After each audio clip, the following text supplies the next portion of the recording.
Assalamualaikum warahmatullahi wabarakatuh. Nama saya Raisya Zalia dari 12 IPS 1. Selamat datang di Laut Cina Selatan, perairan yang mencakup banyak negara di Asia Tenggara, dengan kekayaan yang terkandung di sekitarnya dan juga jauh di dalam kawasan tersebut. Laut Cina Selatan menyimpan perikanan, cadangan minyak, dan gas yang berlimpah. Laut ini menjadi salah satu laut yang paling penting secara strategis dan paling diperebutkan di abad ke-21.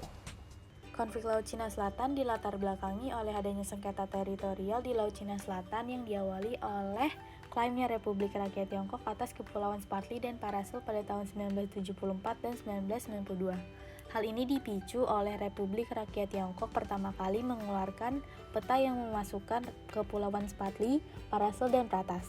Pada tahun yang sama, Republik Rakyat Tiongkok mempertahankan keberadaan militer di kepulauan tersebut.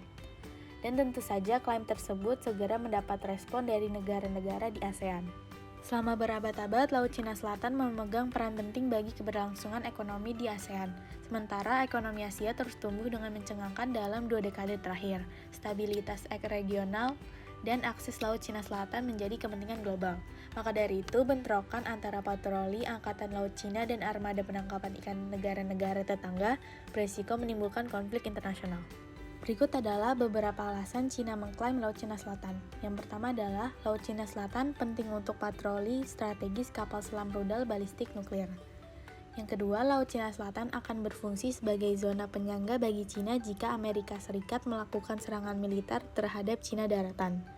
Dan yang ketiga adalah sektor transportasi laut Cina membutuhkan jalur laut. Dan yang terakhir adalah peran dan upaya penyelesaian konflik, yang dibagi menjadi 2, yaitu upaya ASEAN dan upaya Indonesia. Untuk upaya ASEAN dalam menyelesaikan konflik Laut Cina Selatan adalah dilakukannya dengan cara perundingan damai berdasarkan peraturan hukum internasional.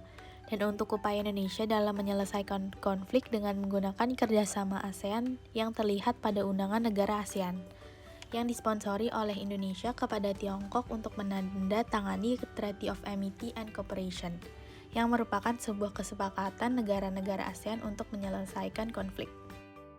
Sekian dari saya mengenai konflik Laut Cina Selatan. Terima kasih sudah menonton. Wassalamualaikum warahmatullahi wabarakatuh.